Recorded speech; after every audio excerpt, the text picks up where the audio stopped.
Mungkin pembahasan kali ini akan sedikit lebih lama pada biasanya ya guys, karena pembahasan ini harus lebih ilmiah dan harus lebih kompleks lagi agar bisa dimengerti oleh kita semua ya guys.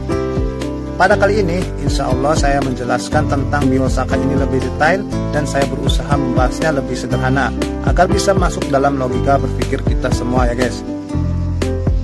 Dan insya Allah saya bahas kali ini apa itu biosaka, kapan terciptanya, apa manfaatnya, apakah ini bisa dibuktikan atau tidak. Terus saya akan memberikan formula yang lebih hebat dari biosaka. Bukan untuk menyaingi, tapi formula ini untuk melengkapi satu sama lainnya. Mari siapkan diri Anda untuk konsentrasi penuh, karena penjelasan kali ini akan sedikit menguras otak Anda ya guys. Agar nantinya kalian tidak gagal paham, simak video ini dengan teliti dan jangan skip-skip. Oke, baik saja kita terangkan satu persatu. Yang pertama, apa biosaka itu? Biosaka diambil dari kata bio, yang bermakna sesuatu yang hidup atau yang bertumbuh. Bisa juga kita katakan tumbuhan. Sedangkan saka itu sendiri dari pernyataan Bapak Muhammad Ansor, itu adalah singkatan yang berarti selamatkan alam dan kembali ke alam. Lalu kapan biosaka ini diciptakan? Biosaka ini diciptakan oleh Bapak Muhammad Ansor pada tahun 2022. Dan apa manfaatnya?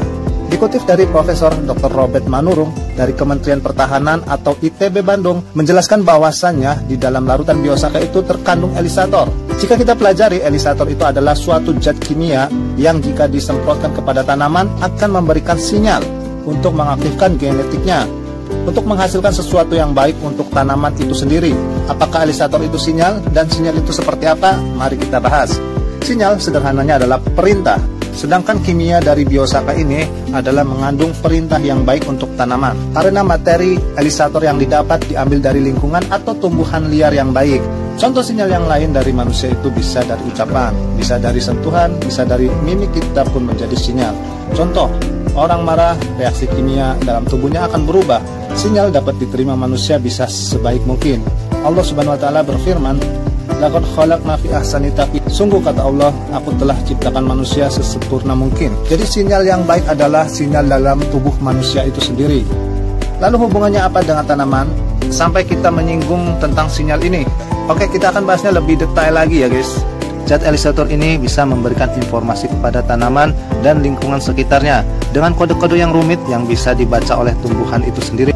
Contoh sederhananya, jika kita memberikan motivasi kepada teman kita yang sedang sakit, maka motivasi kesembuhannya akan semakin meningkat. Dengan spontan teman kita yang sakit akan semangat untuk sehat kembali.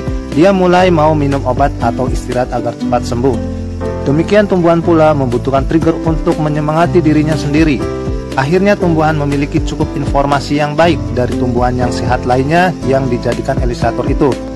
Dengan informasi itu, tumbuhan dapat mengaktifkan kembali hormonnya, lalu dapat meningkatkan kecerdasannya dalam fase-fase seperti fase vegetatifnya dan fase generatifnya. Maka dari itu biosaka hendaknya diambil dari tanaman yang cerdas, yang bisa tahan di lingkungan yang ekstrim sekaligus. Contoh tanaman yang cerdas, dia bisa memperlihatkan dirinya dengan penampakan daun yang bagus, yang tidak gampang diserang oleh penyakit dan hama. Adapun caranya, kita bisa mengambil tanaman yang sehat di lingkungan di mana tanaman itu hidup. Lalu kita bisa memerasnya dengan tangan dengan suasana hati yang tenang dan penuh perasaan. Karena tanaman sejatinya ketika dipotong belum mati 100%. Dengan penuh perasaan, tumbuhan itu pun akan mengeluarkan zat kimianya berupa elisator untuk memberikan informasi-informasi penting kepada tumbuhan yang lainnya jika disemprotkan ke tanaman. Seolah-olah dia mengatakan kepada tumbuhan lainnya, dan dia berkata, "Nih begini bro caranya hidup." Seperti itulah gambarannya. Biosaka ini sudah dibuktikan di Blitar dengan tanaman melon yang sangat bagus. Pak Ansor bisa memberikan biosaka dan bisa membuktikannya kepada tanaman ini. Kemudian yang terakhir, saya akan memberikan formula yang lebih hebat dari elisator tumbuhan itu sendiri, yaitu membacakan basmalah kepada tumbuhan. Membacakan Bismillahirrahmanirrahim dengan nama Allah yang Maha Pengasih dan Penyayang akan memberikan sinyal yang kuat bahwa kamu ini tanaman, jangan khawatir, ada Allah yang Maha Pemberi rezeki dan penyayang bagi kamu. Pasti kamu diperhatikan dan disayang oleh Allah Subhanahu wa taala. Itulah sinyal yang terbaik untuk melengkapi biosaka itu sendiri.